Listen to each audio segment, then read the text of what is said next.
Hey everyone. Welcome to The Negotiators, a production of Doha Debates and Foreign Policy. I'm your host, Jen Williams. Today, we're excited to feature a negotiation that's totally different from what we usually cover. It's about gender parity, a really big and important issue. For the first time in U.S. soccer history, the men's and women's national teams are getting paid at the same rate.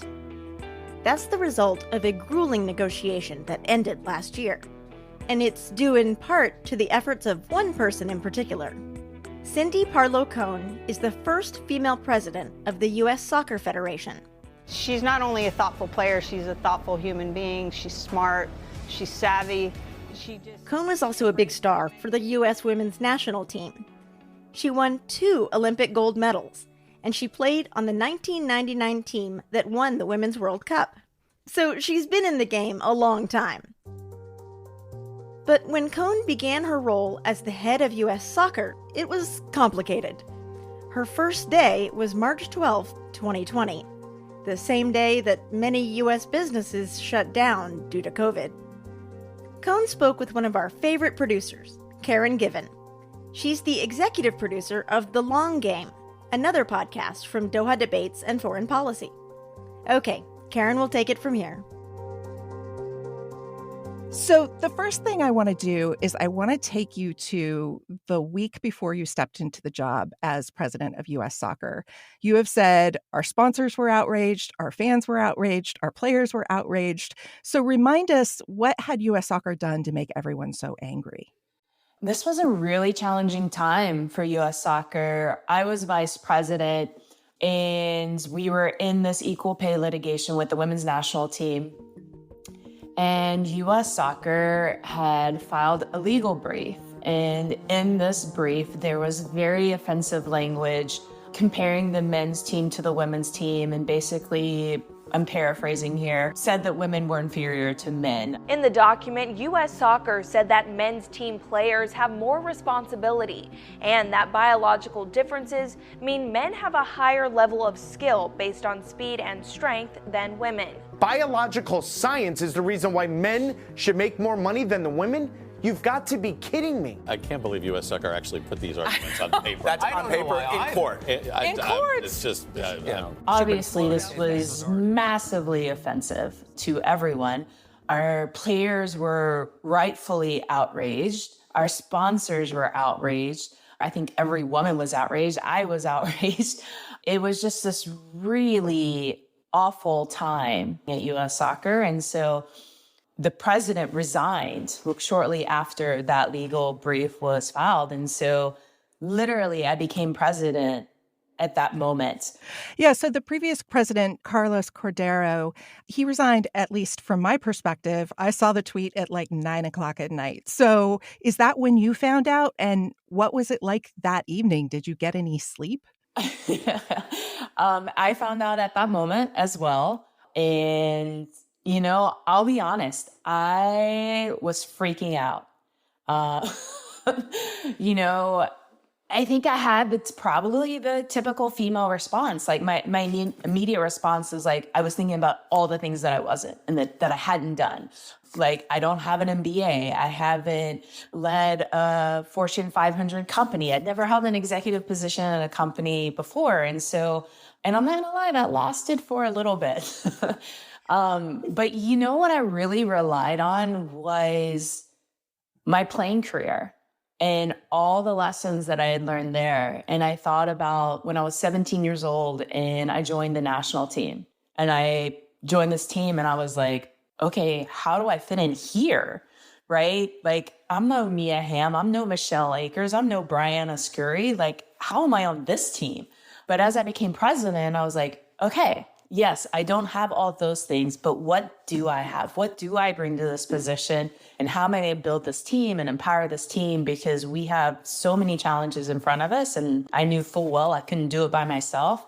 But I'm really proud of where we are and where we're headed. I want to talk a little bit more about your time on the national team. So you showed up at 17 years old. I can only imagine that you were happy to be there. Were you aware that the rumblings of this fight had already begun?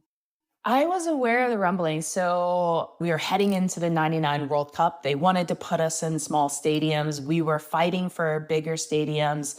And quite honestly, we didn't know if people would come. But it was just such an amazing time, an amazing group of women to start this battle with and to really start to form my education on the topic. We looked to the federation, and it always was the sense of the players versus the federation. We called them the suits and the blank feds. Like there was just this like friction, a ton of friction. And for me, like I wanted to get rid of that. Not that we're not going to have disagreements. There's always going to be disagreements, but I wanted to shift it and be like, even if we don't always agree on things, that we're on the same team. We have the same goals, because now being on the federation side, having lived the athlete side, player side, so I know where they're coming from with the women's team. I know where their rage is coming from, where their passion is coming from. Taking that together with what I know from the federation side and being able to put these two together and like, okay, I get both sides. How do we do this? Less than 2 months after you came onto the job, the court threw out the bulk of the women's equal pay lawsuit. The women did say that they would appeal, but I feel like your predecessors would have said, great, the court is on our side. That means we don't need to negotiate anymore. Why did you decide to stay at the table? Yeah, for me, it was bigger than the litigation. You know, regardless of what the courts said, it wasn't going to fix the issue that we had. And so for me, even though the judge ruled in our favor, that wasn't going to help resolve equal pay. That wasn't going to help us build a better relationship with our players. It wasn't going to help us grow our brands, bring on new sponsors, have new media partners. And so for me, it was about the bigger picture. We weren't going to be able to realize any of these dreams about growing our game and making soccer accessible to every kid that wants to play it if we don't have the players in the same boat with us, right? If that friction continued, we weren't going to be able to go out and do the big things that we want to do. Obviously, building trust was a huge part of this, right? You started from a place of so little trust. Talk me through like the specifics of what it looks like to reach out to people and start building that trust that's been so broken in the past. Yeah, well, it started with the women's national team because they were very clear from the beginning that they did not want to have any direct conversations with me or any staff members at U.S. Soccer about the litigation. They wanted everything to go through their lawyers. So I obviously 100% respected that. Rebuilding trust takes a while. And so for me, it's about showing up, saying what you're going to do, and doing it. Because I knew as a player that those things didn't always happen. And so while I couldn't talk directly to the players about the litigation and wanting to solve it, what I could do was everything outside of it.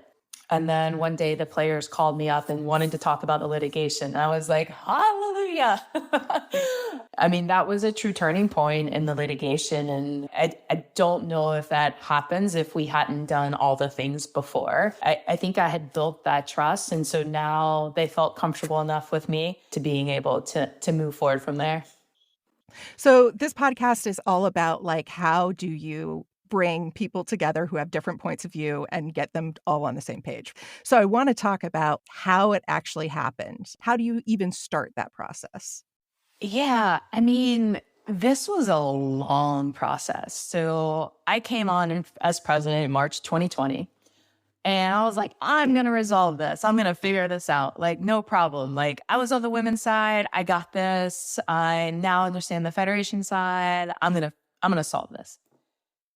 It was not that easy. There were so many meetings, so many conversations, phone calls, Zooms, in-person meetings, drafts exchanged, proposals, there was mediation. We were trying everything. One of the challenges that U.S. Soccer had always had before my time as president was that the different cycles of when the men's contract was up, and then 2 years later, the women's contract would be up, and 2 years later, the men's contract. And so there was always one contract being negotiated, completed, and then the next one. We were negotiating with the men's national team to do their CBA, and that's collective bargaining agreement, at the same time that we're trying to settle the women's national team litigation. And then when we weren't really progressing at the pace that we wanted to, we kind of put a hold on and was like, wait, we have this moment in time. Our women are about to be out of contract. Our men are out of contract, and we can do the same contract. A big stumbling block in all of this has always been FIFA World Cup prize money. So explain that to me. What is it about this issue that made an equal pay deal so difficult to negotiate? Yeah, so in 2018, that was a men's World Cup year. The World Cup champion received from FIFA $38 million. A year later, the Women's World Cup comes along. So 2019 World Cup. And our women's national team wins, and FIFA awards them $4 million. This was the crux of the litigation that was against us, in that the FIFA World Cup prize money was different. And the women wanted to be paid what they would have been paid had they won the men's World Cup, and feeling that that prize money should be the same. And I kind of had to put a line in the sand and say, you know, we are not going to sign CBAs that do not equalize World Cup prize money. So we need to figure this out together. The men's team and the women's team, you guys can figure it out and come to us. We can be a part of the conversation, but there are not going to be new CBAs without the equalization of World Cup prize money. And I think that was kind of a turning point in the conversation to get the men to really realize how serious we were about this, because if we didn't figure out how to equalize World Cup prize money, we were never going to resolve equal pay. There was just no way to do it. Why didn't you just say, oh, I'm not going to resolve this with my players. I'm going to pressure FIFA to resolve this instead because this is FIFA's problem? Well, I think that had been the approach that everyone had taken before, and it wasn't getting resolved. And so we had to figure out, okay, how do we best solve this? And at the same time, keep encouraging FIFA to equalize the World Cup prize money between the men and the women's World Cup. That is why we needed the help of the men's national team to come together and basically pool the World Cup prize money and split it. On February 22nd, 2022, you joined U.S. women's national team players Megan Rapinoe and Alex Morgan on live TV, and you announced that the lawsuit had been settled. U.S. Soccer agreed to pay the players $24 million and promised to equalize prize money for all competitions, including the World Cup. This was obviously very big news. Big win for the U.S. women's national team Tuesday morning, and they didn't even have to step on the pitch. This is a seminal moment for not just female athletes, but for women everywhere. You know, the justice comes in the next generation, never having to go through what we went through. It's equal pay across the board from here on out, and I'm looking forward to But you weren't done yet. Why not? The litigation was more looking back, right? So most of it is FIFA World Cup prize money that had been awarded prior. And so how do we resolve that? I wanted to solve equal pay forever. And I think everyone did. And so we linked the litigation settlement that we all sides agreed on to the signing of the CBA. So the settlement would not come through until we had figured out how to basically solve equal pay forever and get to CBAs that the men's team agreed to, the women's team agreed to, and U.S. Soccer. So how do Cone and the other U.S. soccer negotiators solve equal pay forever? Find out after the break.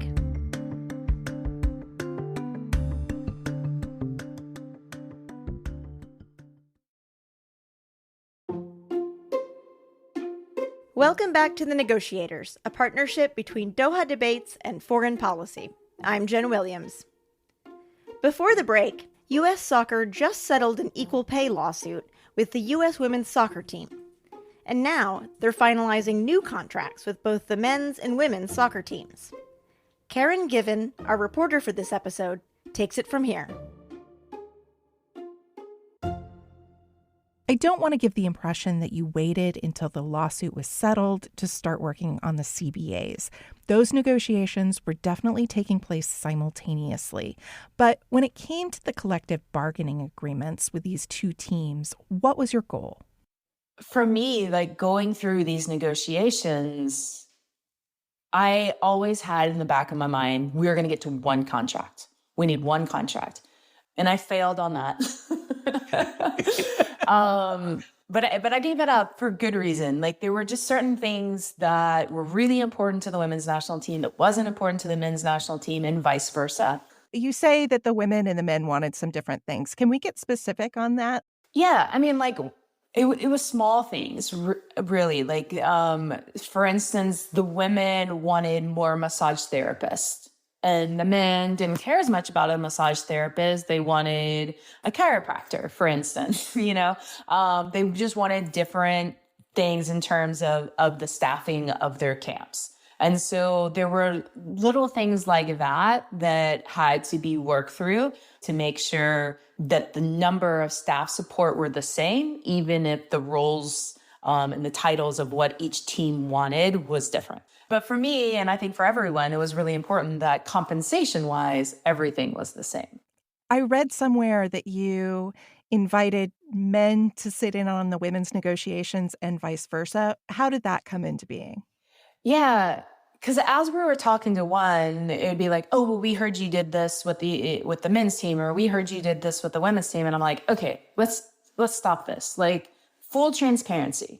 Right? Like, we're not trying to negotiate in secret. We're not trying to do anything nefarious.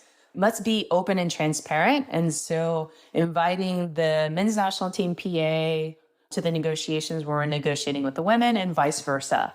And then that moved from, okay, let's all get in the same room together and figure this out.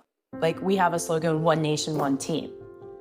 Like, if we're truly going to embody that, we had to get all the oars that everyone was holding rowing in the same direction. And, they were going in all different directions when we started this. And some were just stuck in the water and not moving, And to do that, there has to be much more trust and a lot more transparency. And so that was my whole goal with that. I'm hoping to get some sense of these rooms that you were meeting in. I understand they're in D.C., maybe in Chicago. So take me into the room visually. Is it crowded? Is it a few people around a table? What does it look like? Well, there's different rooms. There's virtual rooms and then there's in-person meetings. So quite honestly, the most stuff got done in person. And so usually the setup was we would have like a big boardroom. Everyone's seen them. Big, long table, lots of chairs around it.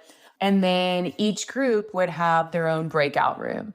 Depending on the topic of the day and what we were negotiating, we would all go into the big boardroom, talk about it, and then something would come up and be like, okay, well, we need to work on this part. You guys work and figure out that. You guys work and figure out that. And then we'll come back together and see where we are. I had a CBA negotiating committee as well. So maybe I needed to check in with my CBA negotiating committee. Maybe I needed my finance person to run numbers on a certain proposal and what that meant, and like, what did that mean to our bottom line? Or I was like, I need to talk to my board. Like, I can't move forward with this without getting input from my board. And so I'm sure the women's national team and their PA had their own process they had to go through, and the men's national team and their PA as well. And so we go to the breakout rooms, we solve all the world's problems, come back together, present it, create new problems, go back out again. And so it was just this long process. There's one thing you did that sort of U.S. Soccer hadn't done publicly before, which is you started saying to the media, the men have the power to make this happen. They say they support the women. They have the power to really do it. Was that a conscious decision? Yeah, I don't think that was in my talking points. I think it just came out there, but it's the honest truth, right? I couldn't do this alone. I could not force this. I had to have buy-in from our men's national team and their players association in order to get equal pay in the CBAs, because U.S. Soccer isn't and wasn't in the financial position to make up the difference in FIFA World Cup prize money. Now I'll continue to work with FIFA to try to equalize that prize money. And we've heard recently that they're looking to equalize it in 26, 27. I'm very hopeful that that happened. But I knew that U.S. Soccer and I personally couldn't do this alone. That if we were truly going to reach equal pay and equalize FIFA World Cup prize money, I had to have the men at the table and they had to agree to do it. The other thing you negotiated was a revenue share. So it's not just tournament prize money that's pooled and divided equally. It's also a share of broadcast revenue, event revenue, and sponsorship dollars. Why was this an important part of the negotiation? The revenue share really put us all in that same boat, right? And so with revenue share, if the federation is doing well, it helps the players. And as the players do well, it helps the federation because it helps us go out and get more partners and sponsors and such. And so I think this is an often overlooked part of the CBA, but something that was really important to me as we're going out to get a new partner, a new sponsor, signing them on. The players are part of that now. So they get a portion of what we bring in. And then obviously it's helpful for us if our national teams are performing really well. And so as they do well, it helps us do well. And as we do well, it helps put money in their pockets, right? And so it was a great way to really show that we're on the same team. So how did something like the revenue share, how did that get negotiated? Yeah, there was a lot of back and forth. I think the revenue share took a little bit of work to get buy-in from our board, but to settle on what that percentage is took a lot longer, and trying to figure that out and trying to figure out what makes sense and what number as a federation are we comfortable with so that we can still go out and do the things that we want to do, not just with the men's, senior, and women's team, but we have 27 national teams and we have to have programming for all of those teams, as well as we have a large membership. I think that was most of the back and forth, was trying to figure out on what that revenue percentage should be. I heard that you had a conversation in a hallway with Becca Rue, executive director of the Women's Players Association. And after that conversation, you both walked into the negotiating room so confident that a deal was going to get done that Becca said, "We're going to take a picture at the end." Is that how you remember it? Yeah. So, when you get a lot of lawyers in the room, and no offense to any lawyers listening, they are fantastic. I love all of our lawyers. But there's times when you just need non-lawyers to have moments of, we got to figure this out. I was speaking in the hallway to the Players Association and it was like, okay, we have to do this and this is why. How do we get there? How do we figure this out? Help me figure this out. And we sat together and basically hammered it out and then got back to the big room. We all agreed to terms. And we all took a picture after the negotiations and we were all excited. And then a few weeks later, it was like, well, what about this? And I'm like, oh, no, we took the picture. We figured it all out, in the end, obviously. But it just goes to show, this wasn't easy. Take me to the moment when you have an agreement in place on the CBAs, but then it has to go to both of these players' associations and they have to vote on it. So what was that like? Yeah, it had to go to both of them and it had to go to my board as well. With the women's national team, we were pretty confident because, as I said before, the players were at many of the meetings, so we knew how they felt about it. The men's national team, we weren't as sure about. We didn't have as much confidence in because we hadn't interacted directly with the men's national team in dealings with the CBA. that was a little question. And then my board as well. I wasn't sure where they were going to come out. You know, this was a lot of money that U.S. Soccer was putting into the CBAs, which meant we were going to have to grow the pie if we were going to be able to do all the programming that we wanted to do and reach the goals that we wanted to reach as U.S. Soccer. And I give a lot of credit to our board. They were all in. Do you remember what you felt when the last vote came in? Relief. I didn't want to do this all over again or any longer. It was just relief, you know, and that we had finally done it. But this also still, remember, the litigation was hanging in the balance. So the litigation still had to be approved by the court. So it was all kind of a little bit of a waiting game. But, you know, like sitting on Audi Field, signing the CBA and celebrate this really historic moment. There were so many people that were a part of this that helped push this across the line. And just the fact that the men were like, okay, this is the right thing to do, was huge. The women's national team continued to come back to the table, to continue to fight, to help give me a voice to go to FIFA. And like, this is what we've done. And here's how I would like for you to help us resolve this moving forward. Things are progressing, which for me is very exciting. I'm so proud. I'm so proud of where we are. I'm still a little annoyed that it took so long, you know. I really joined the fight in around 99, so been in this fight a long time, but a lot of exciting things ahead. What are the biggest lessons you take away from this whole process? Oh my God, so many. I'm a pretty patient person, but my goodness, did this challenge my patience. Everything took so much longer than I wanted it to take, and that I felt that it should have taken. I think that was one, real challenge for me. You also have to remember, I was pretty new president, pretty new executive doing this.